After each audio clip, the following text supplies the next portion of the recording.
Hi, welcome back to Unchained Crochet.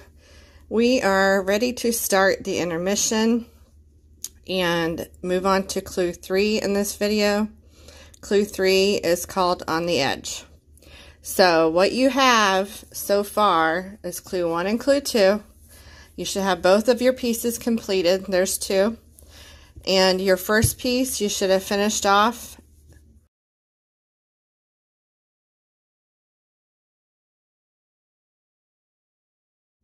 after 31 cluster rows, and then one more row of row 1 with a single crochet, chain 1, single crochet across. So that piece is finished.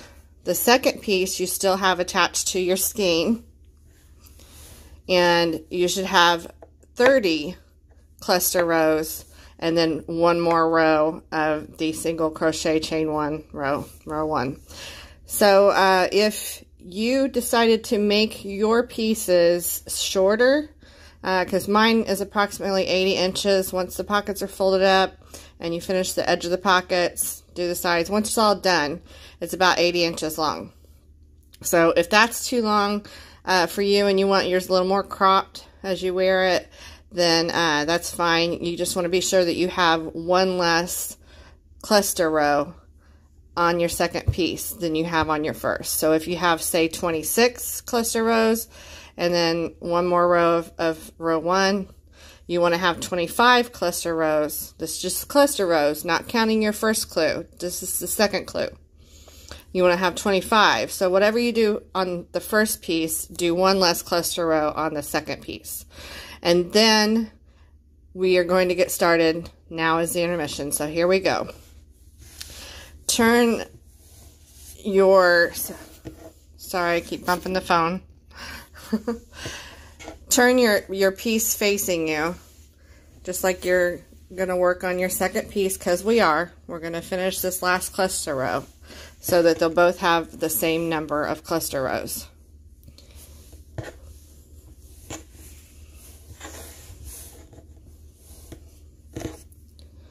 I just drew up a loop just to hold it there till I was ready to make the tutorial. So get that back to just the chain 1 that I have.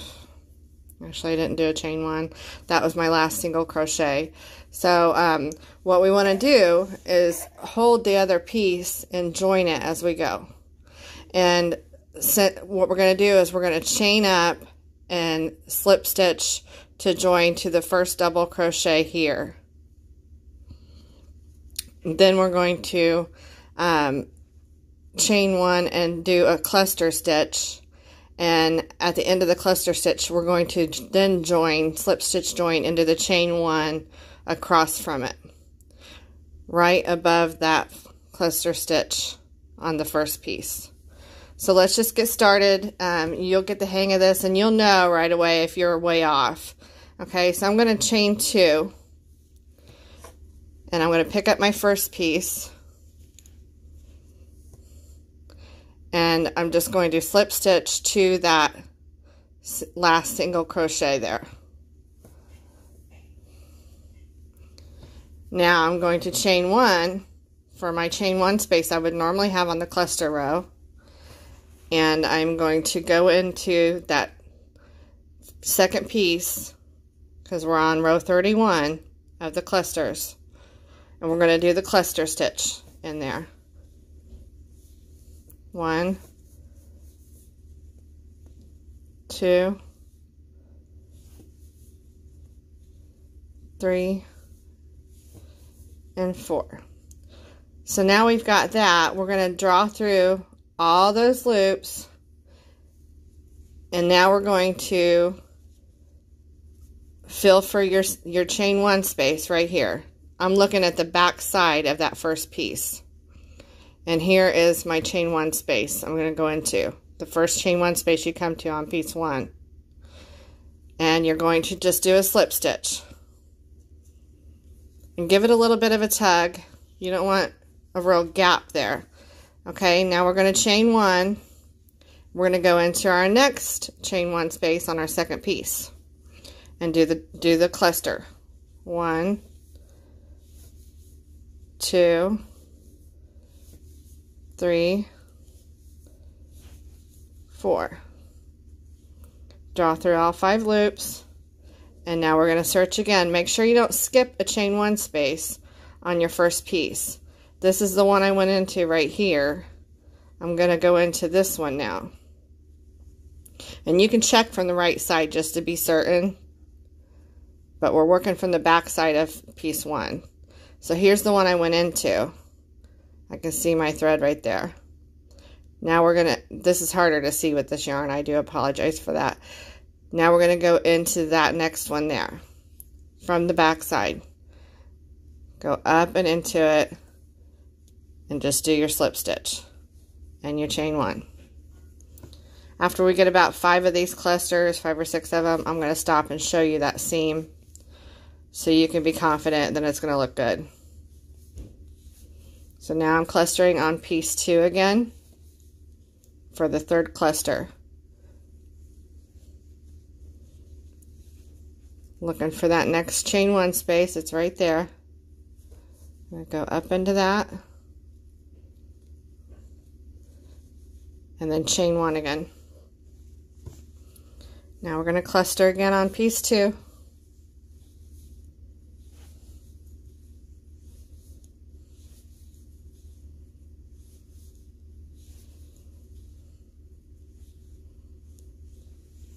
And now we're going to find the next chain 1 space, go up under it.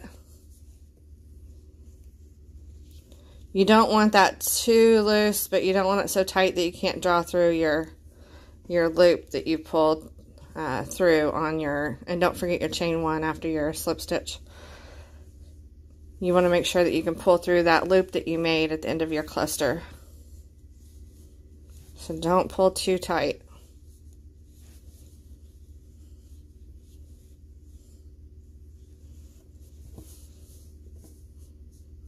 And I put the yarn in front of my hook when I go into that chain 1 space.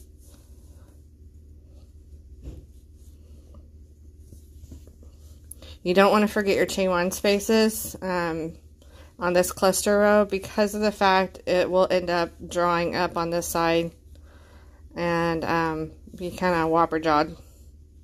I think that's a word my mom used to say a lot when I was a kid. She had a lot of her own little words. P-diddle. Gosh darn it, son of a gun, all the words she used to say, and she still does. In my life, I think I've heard my mom cuss twice. And, bless her heart, she had all these little idioms and little sayings she would say. She's so cute. Gosh darn it, son of a gun. Okay. Now we're going to go into this next chain 1 space. Hopefully I'm not getting off screen for y'all. Okay. So, we've got 1, 2, 3, 4, 5, 6, 7. And this is what the seam looks like. Can you tell which one's which? It's right there. But it's really not noticeable. So I like this method of joining. It sure beats the heck out of sewing up a seam. I'm not a big fan of sewing up seams, so I try to join as you go method. I try to do that as much as possible. So I'm just going to finish this row with you.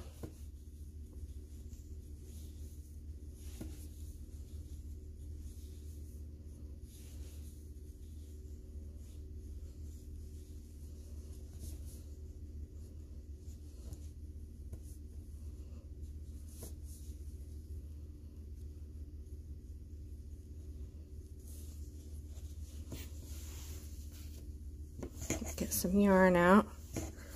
I sure would like to know how all these people that do tutorials always seem to have their yarn just so where they need it, when they need it. It just seems like they always have enough out. Me, I'm always struggling with my balls and my skeins and stuff getting pushed around as I turn my projects, and it just can be kind of hairy sometimes.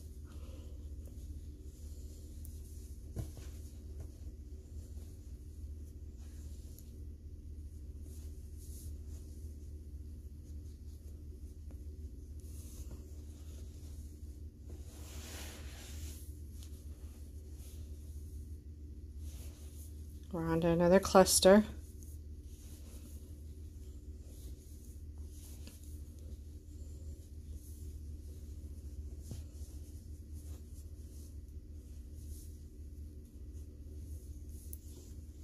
I do a lot of this joining by feel, and you'll feel it too when you go to touch your first piece when you're ready to join. Let me show you here. When you touch it, your hand's just kind of going to go right there to the one you need to take next. That next slip stitch.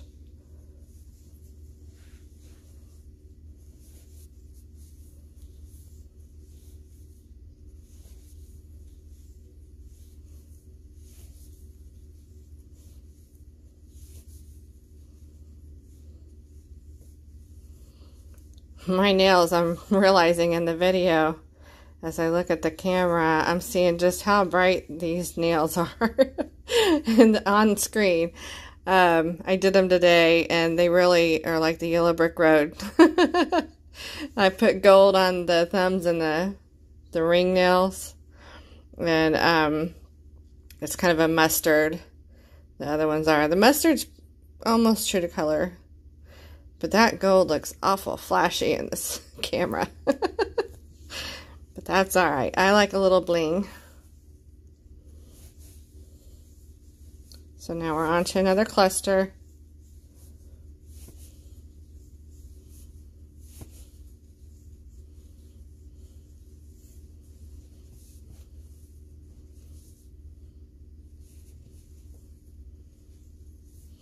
And our join.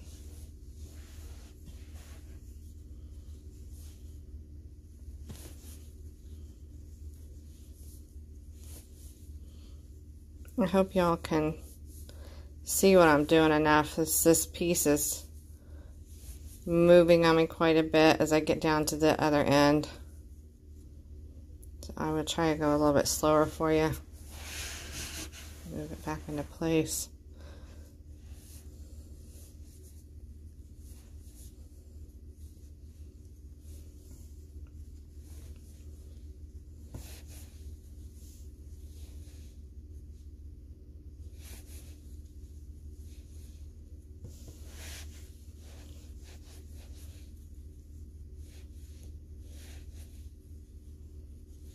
There's our cluster.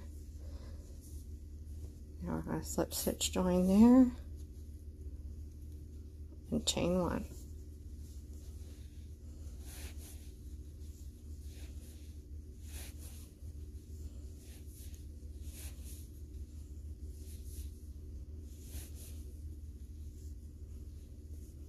There's our cluster.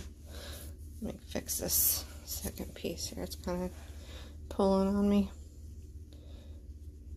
Our next chain one space over on piece one, slip stitch to join, and chain one.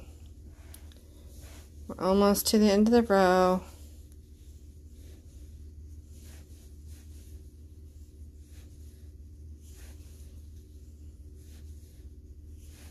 This was just the perfect stitch pattern to do this join as you go method on it, because all these clusters line up, so they're not laid in like bricks, and it was just a nice easy join. Whoops, sorry. Now we're back onto the cluster.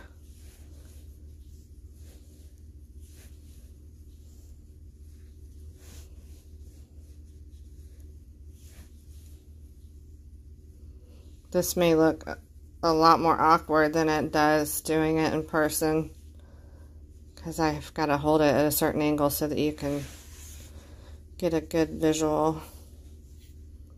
Okay, now we are on our last chain one space of piece two. So we've got a cluster to make.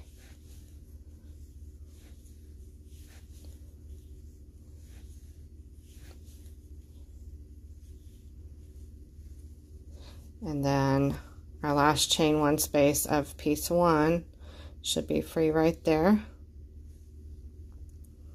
So go into piece one and slip stitch chain 1. This is the end of your row. You keep going as before. And now we're going to slip stitch into the last single crochet of piece 1. This is piece 1 right here. We're going to slip stitch here.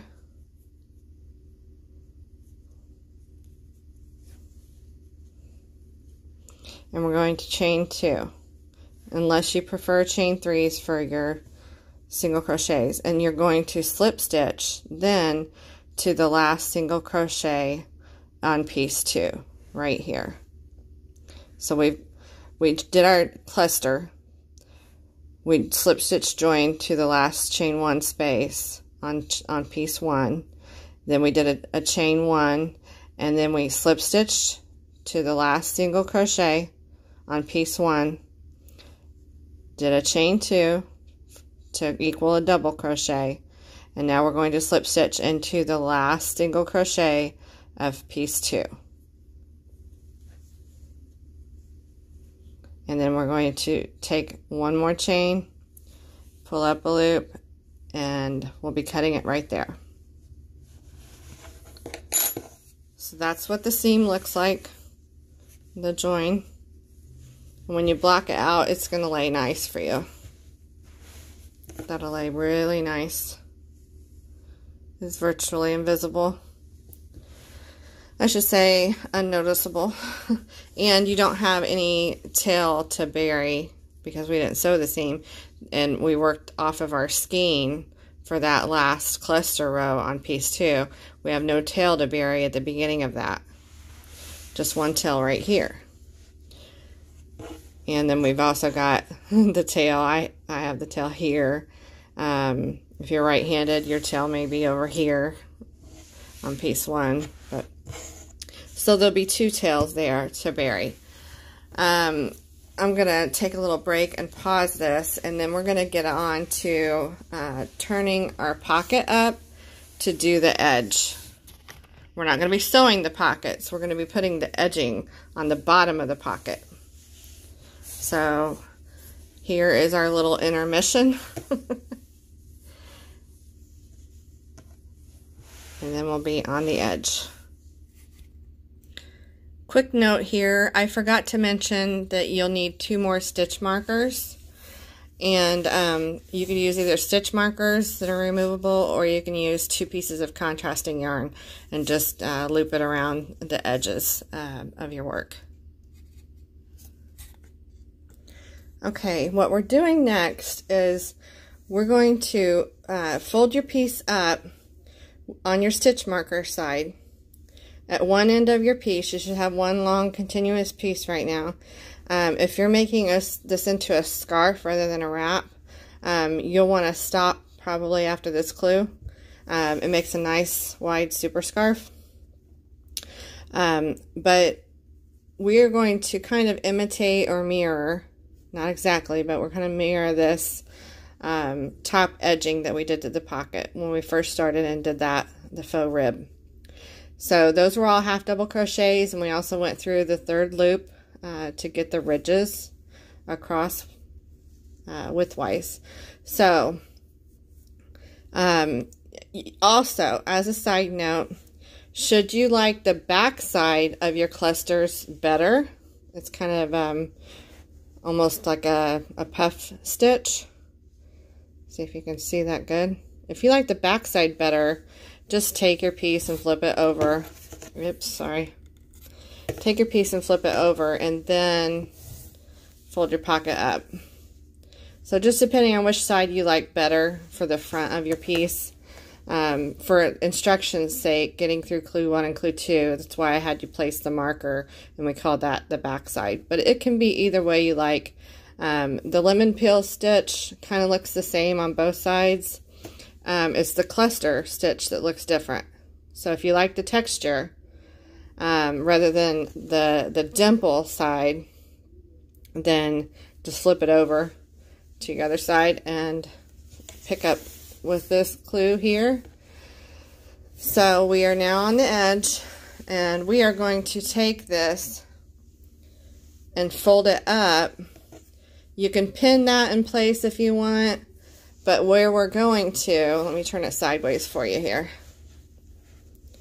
Where we're going to match up this pocket edge is at the top of the lemon peel stitch. So right here is my first cluster row. So I'm going to fold that up to there. It doesn't have to be exact. Not a big deal. If you're not exact, it's just going to change the depth of your pocket. But try to get that up, snug up to there. And you can even take this stitch marker out now. And you can place it there to hold it if you want. You can also, I use quilter safety pins quite a bit. They're bent and angled. Sometimes I'll use those if I want to keep something exactly just right. But later on, we're not going to do this until like the end on the finishing up clue. But later we will be whip stitching this edge right here down.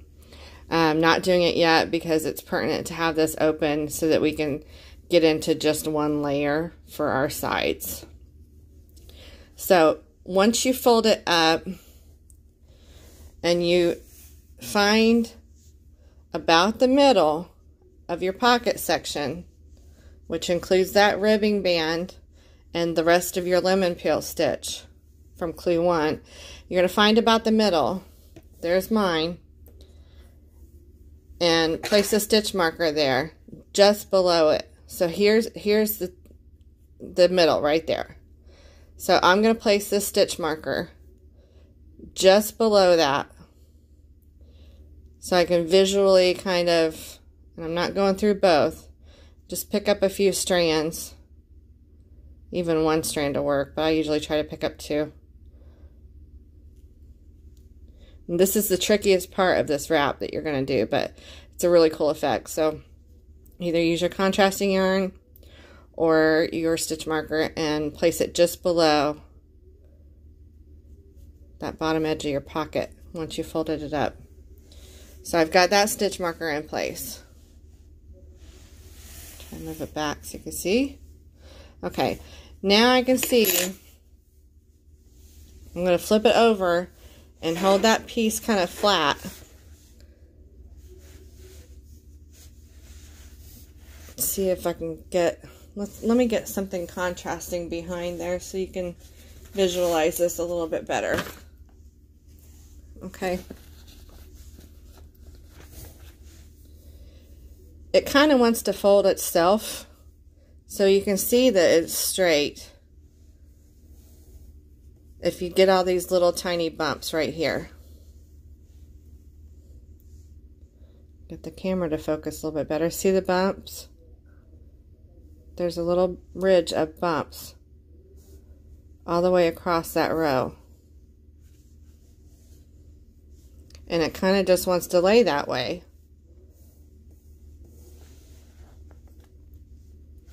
So, can you see the bumps? A bump, a bump, a bump, a bump, a bump, bump, bump, bump. Okay, so once you find all those bumps, all the way across that row, you're then going to place your next stitch marker just below that row of bumps, just like you did the other side. So I'm just pulling through this little yarn, kind of like latch hook back in the day. Did y'all do those latch hooks? I used to look at those at garage sales when I was little. I would go to garage sales in the neighborhood by myself and look for kits that weren't all tore up, you know, that people had started already. So I've got that just below that ridge, just like my other marker. So I know that this is straight. I don't even have to look at the top edge of the pocket again, but you can double check if you want. I'll do it just for the sake of showing you that it should line up. Here's our bumps right here. And it should line up.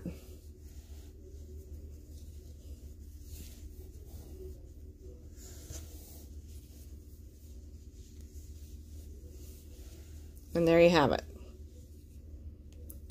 So if it's off a little bit, not a big deal. You can stretch it to fit as you whip stitch it down later on. Not a huge deal, but do try to get that ridge of bumps because it's going to help you navigate your way across doing this edge here. So I am just going to start. I don't really care much if my edges match each other. So I'm just going to start with this ball I have of the same yarn. If you're color blocking, this is a good part to do a little color blocking to have it be its own little thing. So we're just going to start with a slip stitch. And from the front, which is the top of your pocket, from that side, hold it with your ridge up, your ridge of bumps. Sorry. And just go ahead and dive in and try to get at least 2 strands of yarn on your hook. You don't want to catch just one little loop or one little bump. And we're going to evenly half double crochet across there. So we slip stitch, join, and then pull your little knot, your tail, to make that a little knot, and take a chain 1. Okay, now we're going to half double in that same spot. That counts as your first stitch. And keep going, just evenly placing your stitches. This is kind of a finagling part, and you kind of just got to watch your tension. I don't go into the bumps, I'll tell you that. I don't go right into the bump. I usually hit 2 in between the bumps.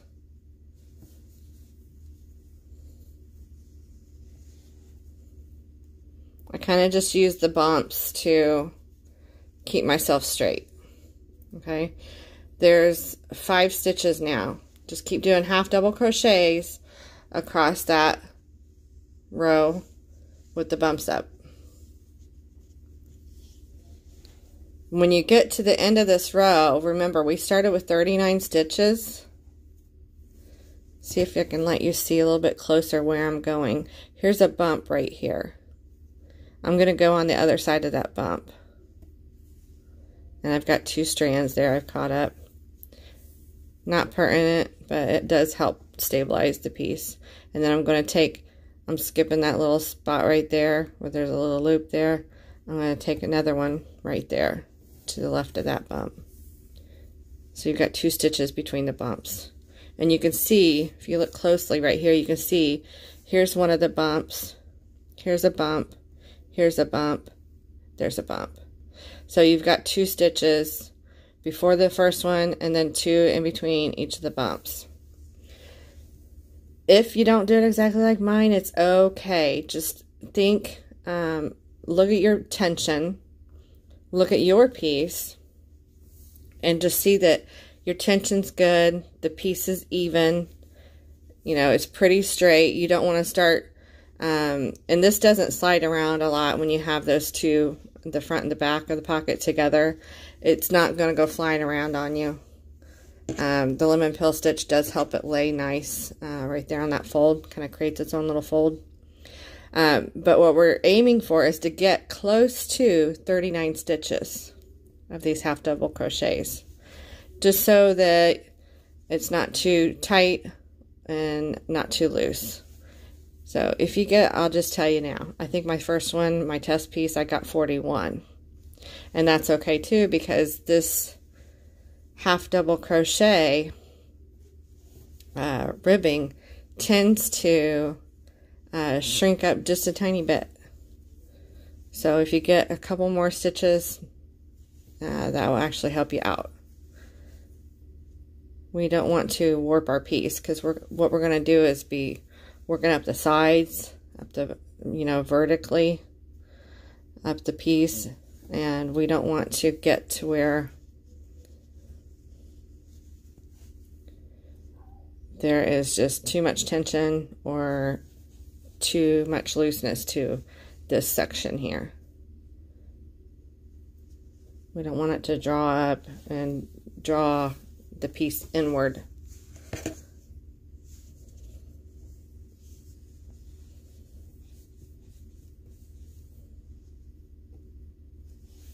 I don't count as I'm doing this row here. I feel it's kind of unnecessary. I do count when I'm done just because I want to be sure that I try to do the same thing on the next one because we have 2 pockets.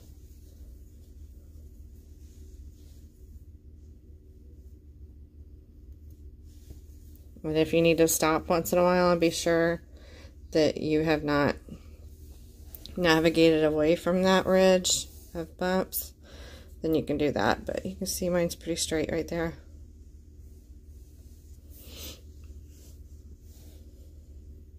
So there's a bump. I'm going to place one on the side of the bump and then one before the next bump. I like this method because this gives some substance to the bottom edge of the pocket, as opposed to just letting it be kind of a sloppy edge. It finishes up the edge very nicely, and it makes another opportunity as well.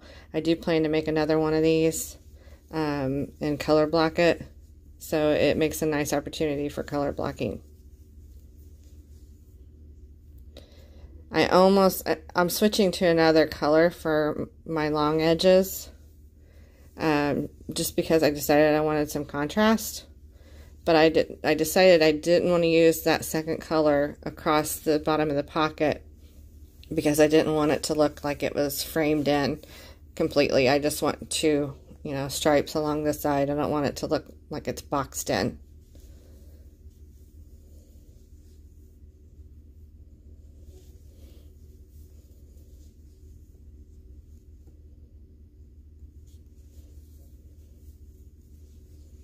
This is the same yarn. This is just a different color section of the I Love This Yarn gradient in the color rainbow. Same yarn that I'm using in the body of the piece. Now we are almost to our edge there. There's our last bump. So I'm going to take a couple after that. And be sure you catch up your edge stitch somehow. If you need to go around a whole post, that's okay. And that's exactly what I did right there. So that's what the first row looks like.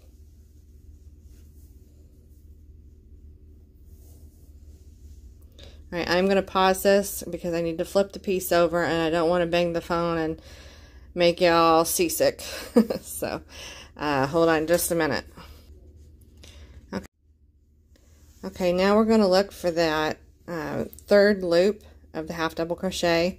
Also, you can take out your little stitch markers that you had placed. We're done with those, but you're going to chain 1 and turn. We're looking for the third loop. This might be a little hard to see with this yarn I've chosen. If you look from the top, you've got your 2 loops that you would normally crochet into. Look for the front third loop, just like you did on at the very beginning when we did that ribbing before, because this is the same stitch. So we're going to half double into that first third loop. After you chain 1 and turn, half double into that first third loop. And the third loop should be facing you. It's not on the back side. And half double in each third loop across.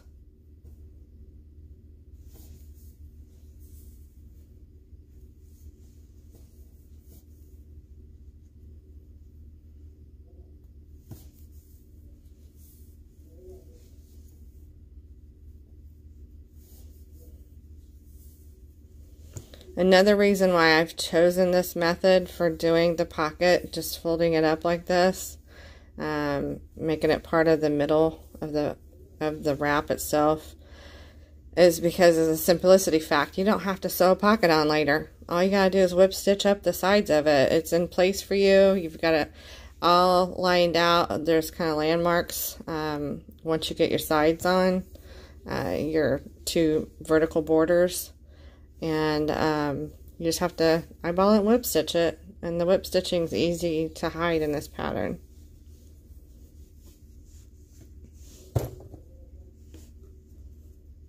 Haha, I got a little desk organizer. I just threw my little ball of yarn in.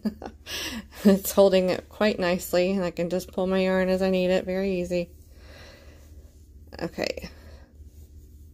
So keep going into the third loop all the way across. I'm going to stay with you through this row here.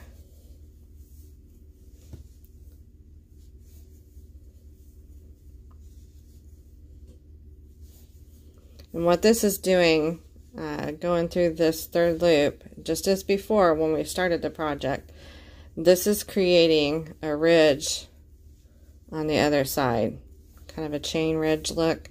So let's peek at that real quick. I like seeing the ridges. And there it is right there.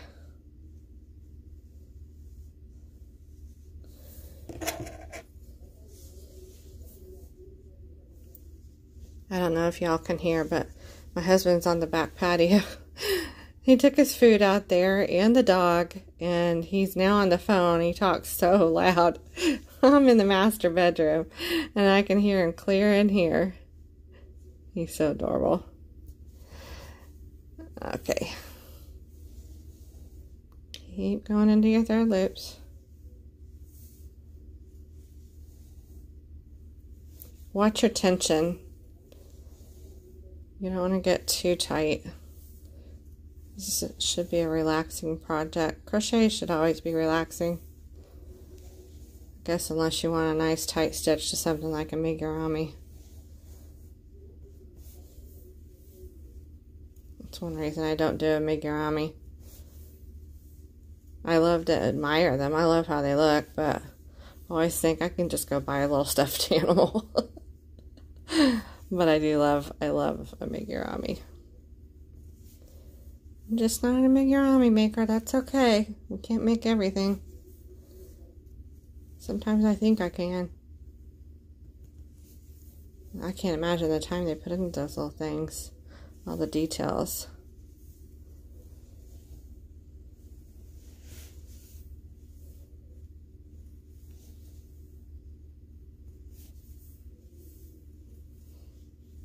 Boy, I'm sorry if my nails are distracting. They're pretty garish on this video.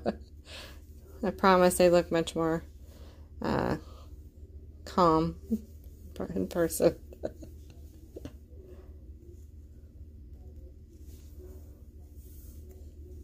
Okay, so do not forget, I'm going to remind you again, just like when we started. Let me get this extra yarn out of here. Don't forget your last stitch there. Okay, it's there. Look for your third loop.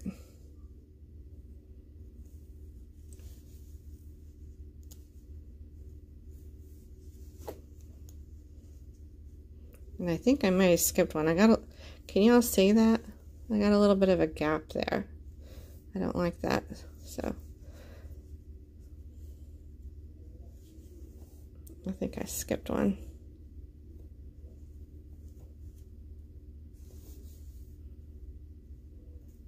We'll just see.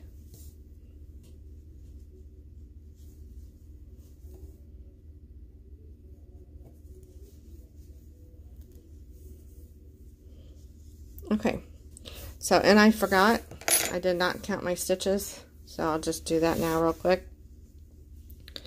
You don't count your chain one. That doesn't count as a stitch, because you then take a half double into that first third loop. So we're counting from the half doubles.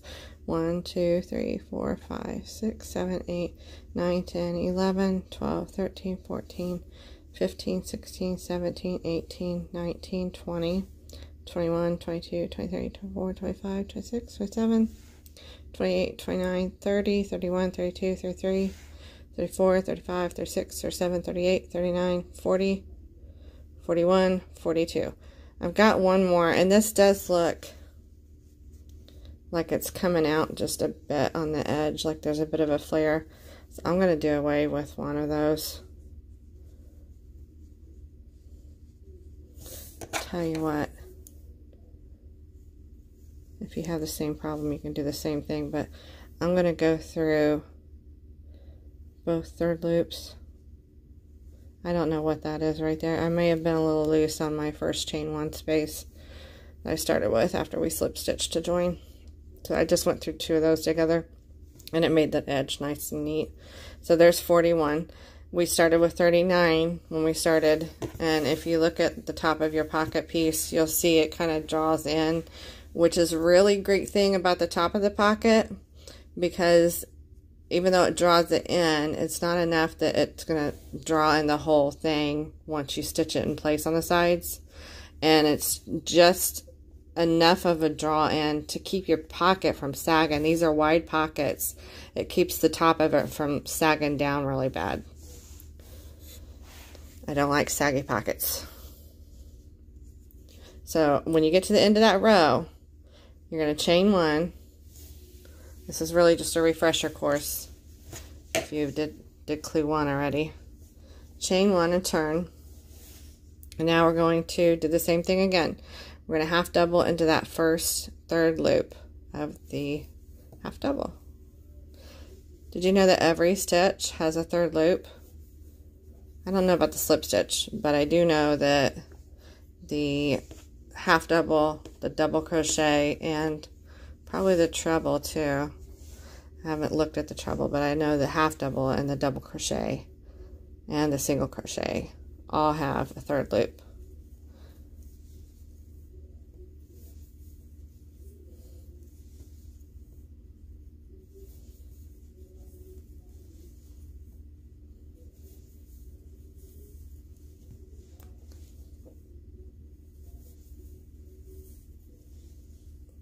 So keep going into your third loops.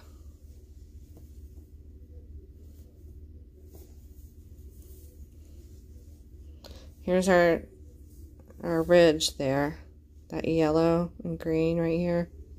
There it is, that chain ridge. And now we're making another one on the other side, right here.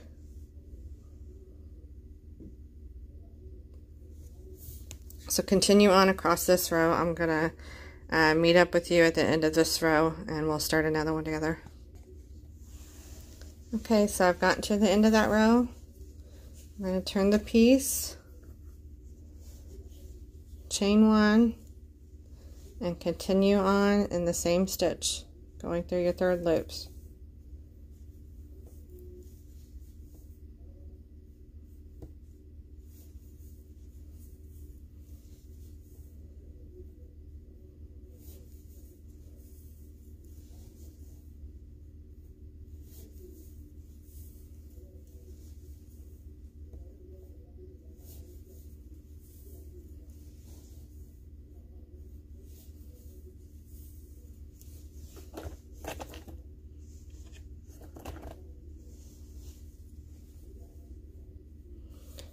So after we did that first half double crochet row across the ridge, then from there on you should have 6 rows more to complete the bottom edge of the pocket, because we want what we had on at the beginning. We had 3 of those chain looking ridges on each side, so that gives you 6. So keep going into your third loops for every row until you get 3 chain ridges on each side. Then you can finish this bottom edge off. I'm going to pause here, and you can pause and keep stitching, and I will meet you at the end of the bottom edge of the pocket. Okay, I have just finished up my last row, and the last row was worked from the front of the pocket. So you've got your ridge, your last ridge made on the back side. I've pulled up a chain. I'm going to leave enough to sew up that side of the pocket later. And I'm just going to loop it on itself. Maybe attach it somehow so it stays out of my way. Probably just make a nice little bow with it around my hand. This will be one less tail to weave in later on when we go to sew the pocket down. So that's that. I'm going to grab my stitch marker off of here, wherever I put it. And I'm just going to use it to hold that little loop of yarn in place for the whip stitching later. It is going to be much later. I would not recommend you leave yours hanging if you want to work up, you know, extra to sew your pocket down with later. I would just get that up and out of the way.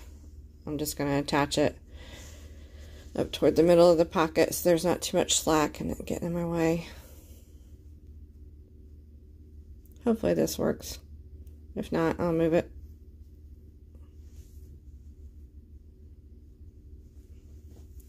Okay, so here's the bottom of the pocket. Nice finished edge to that. Let me turn it around. Sorry for all the banging of the phone here. I'm working in a tighter quarters since I moved the office space. This is where I do my tutorials now. Since I moved into the bedroom, it's a bit tighter in here. So here's the bottom of the pocket we just completed. There's the front of the pocket, and then above the pocket you should see just your cluster stitches.